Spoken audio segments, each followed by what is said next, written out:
naval base of Truk. Although the Japanese had moved their major vessels out in time to avoid being caught at anchor in the atoll, 2 days of air attacks resulted in significant losses to Japanese aircraft and merchant shipping. 159. The Japanese were forced to abandon Truk and were now unable to counter the Americans on any front on the perimeter. Consequently, the Japanese retained their remaining strength for what they hoped would be a decisive battle. 159. The Japanese then developed a new plan, known as AGO, a decisive fleet action that would be fought somewhere from the Palaus to the Western Carolines. 160. It was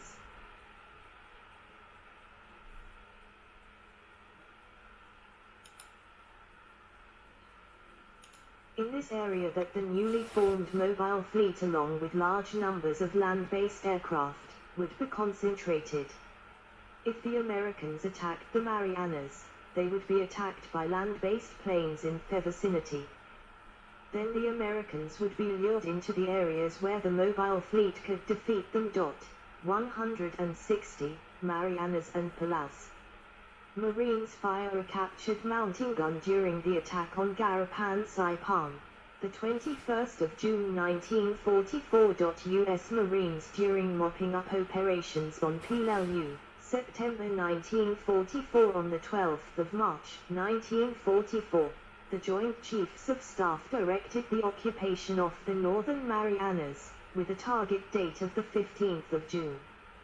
All forces for the Marianas Operation 535 warships and auxiliaries, together with a ground force of over 127,500 troops, were to be commanded by Admiral Raymond Espruance. 161.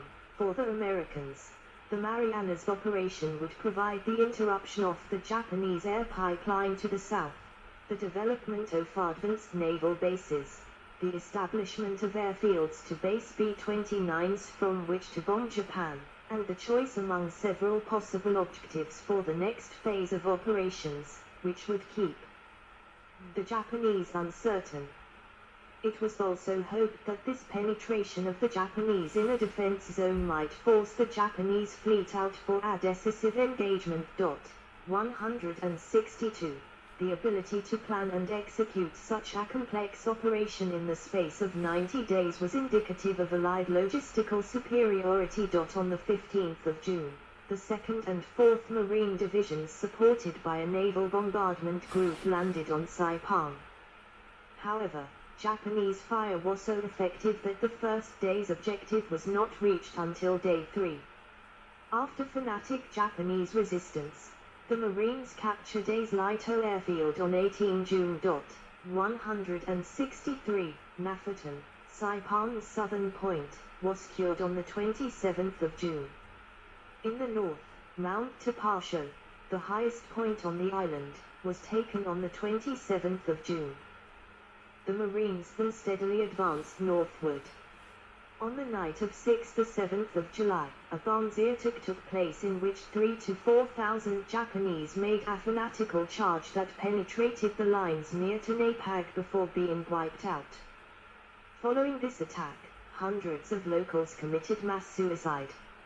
On the 9th of July, organized resistance on Saipan ceased. The U.S. Marines reached northernmost tip of Saipan, Marpi Point, 24 days after the landing.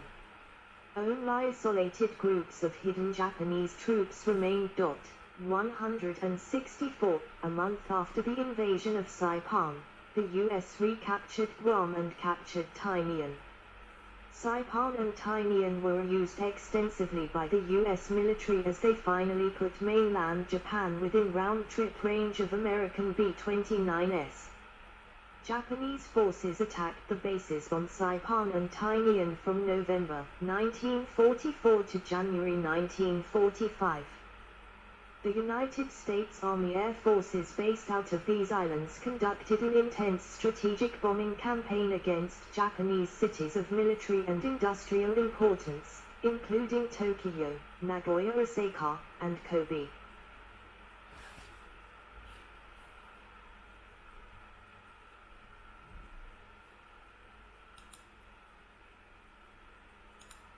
The invasion of PLU in the Palau Islands on the 15th of September was notable for a drastic change in Japanese sea defensive tactics, resulting in the highest casualty rate amongst U.S. forces in an amphibious operation during the Pacific War.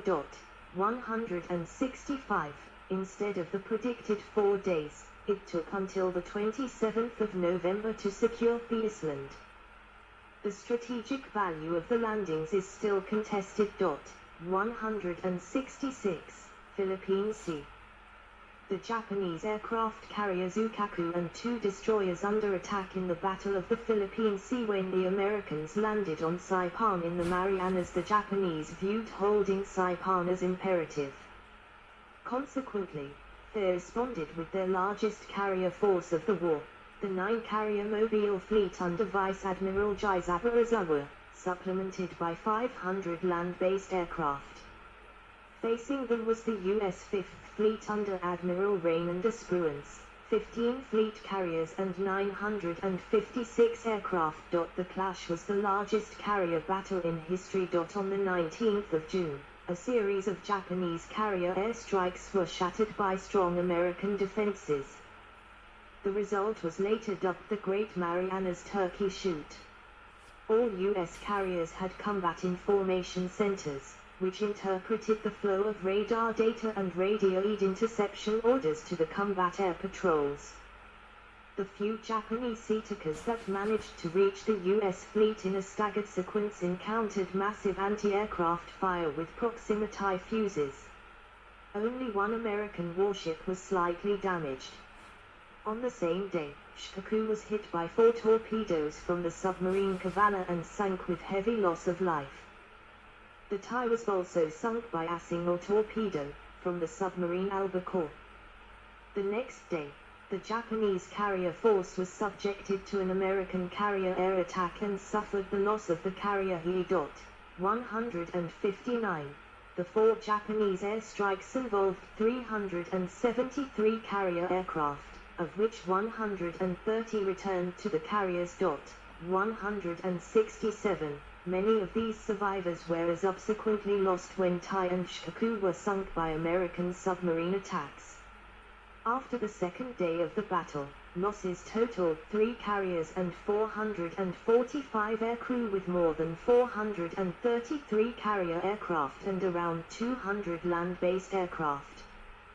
The Americans lost 130 aircraft and 76 aircrew, many losses due to aircraft running out of fuel returning to their carriers at night. Although the defeat at the Philippine Sea was severe in terms of the loss of the 3 fleet carriers, the real disaster was the annihilation of the carrier air groups. 168. The Japanese had spent the better part of a year reconstituting their carrier air groups, and the Americans had destroyed 90% of it in 2 days. The Japanese had only enough pilots left to form the air group for one of their light carriers. The Mobile fleet returned with only 35 aircraft of the 430 with which it had begun. 159. The battle ended in a total Japanese sea defeat and resulted in the virtual end of their carrier force. 169. Lit Gulf, 1944. The disaster at the Philippine Sea left the Japanese with 2 choices: an all-out offensive or allow the Americans to cut the sea lanes between Japan and Southeast Asia. Thus the Japanese devised a plan to force a decisive battle by utilizing their last remaining strength, the firepower of its heavy cruisers and battleships, against the American beachhead at Lit. The Japanese planned to use their remaining carriers as bait to lure the American carriers away from Lit Gulf long enough for the heavy warships to enter and to destroy any American ships present. 170.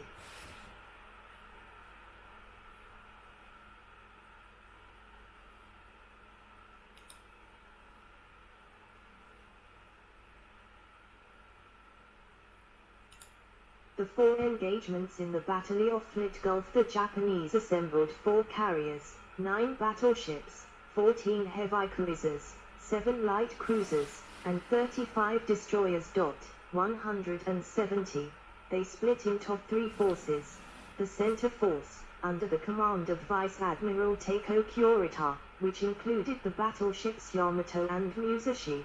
The Northern Force, under the command of Giuseppe Izawa, which had 4 carriers and 2 battleships partly converted to carriers, and the Southern Force, containing 1 E group under the command of Shina Shimura and another under Kiyohei Shima. The center force would pass through the San Bernardino Strait into the Philippine Sea, turn southwards, and then take the landing area. The southern force would strike at the landing area through the Surigao Strait, while the northern force would lure the main American covering forces away from it. Japanese carriers embarked just 108 aircraft. 170. The Yamato damaged by American carrier aircraft in the Sibayan Sea. However, after center force departed from Brunei Bay on 23 October, 2 American submarines attacked it, resulting in the loss of 2 heavy cruisers with another crippled. After entering the Sibayan Sea on the 24th of October, center force was assaulted by American carrier aircraft, forcing another heavy cruiser to retire. The Americans then sank the Musashi. Many other ships of center force were attacked, but continued on. 170, convinced that their attacks had made center force ineffective. The American carrier sheeted north to address the newly detected threat of the Japanese carriers of Izawa's northern force. On the night of 24-25 October, the southern force under Nishimura attempted to enter Leyte Gulf from the south through Surigao Strait, where an American-Australian force led by Rear Admiral Jesse Oldendorf ambushed Japanese. 171. American destroyers and naval gunfire destroyed 2 battleships and 3 destroyers, with only a single Japanese sea destroyer surviving. As a result of observing radio silence, Shima's group was unable to coordinate its movements with Nishimura's group and arrived at Surigao Strait in the middle of the encounter. After making a haphazard torpedo attack, Shima retreated. 171, off Cape Ingano, 500 miles, 800 kilometers, north of Leyte Gulf. The Americans launched over 500 aircraft sorties at the northern force, followed by a surface group of cruisers and destroyers. All 4 Japanese carriers were sunk, but the Japanese had succeeded in drawing the American carriers away from Leyte Gulf. 171. On the 25th of October, the final major surface action fought between the Japanese and the American fleets occurred off Samar, when center force fell upon a group of American escort carriers escorted only by destroyers and destroyer escorts. Both sides were surprised, but the outcome looked certain since the Japanese had 4 battleships, 6 heavy cruisers, and 2 light cruisers leading 2 destroyer squadrons. However, they conducted a largely indecisive gunnery duel before breaking off. Japanese losses were extremely heavy, with 4 carriers, 3 battleships, 6 heavy cruisers, 4 light cruisers and 11 destroyers sunk, 172, while the Americans lost 1 light carrier and 2 escort carriers, a destroyer and 2 destroyer escorts. The Battle of Leyte Gulf was the largest naval battle of World War II and arguably the largest naval battle in history. For the Japanese, the defeat at Leyte Gulf was catastrophic. Its navies,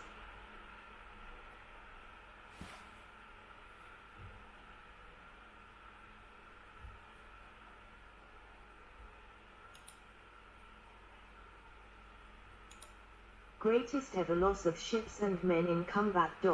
173. The inevitable liberation of the Philippines also meant that the home islands would be virtually cut off from the vital resources from Japan's occupied territories in Southeast Asia. 173. Philippines, 1944-1945. General Douglas MacArthur wadding ashore at Leyte on the 20th of October, 1944. The U.S. Sixth Army, supported by naval and air bombardment, landed on the favorable eastern shore of Leyte north of Mindanao. The U.S. Sixth Army continued its advance from east, while the Japanese rushed reinforcements to the western side. The U.S. reinforced the Sixth Army successfully, but the U.S. Fifth Air Force devastated Japanese attempts to resupply. In torrential rains and over difficult terrain, the U.S. advance continued across Lit and the neighboring island of Samar to the north. On 7 December U.S. Army units landed and, after a major land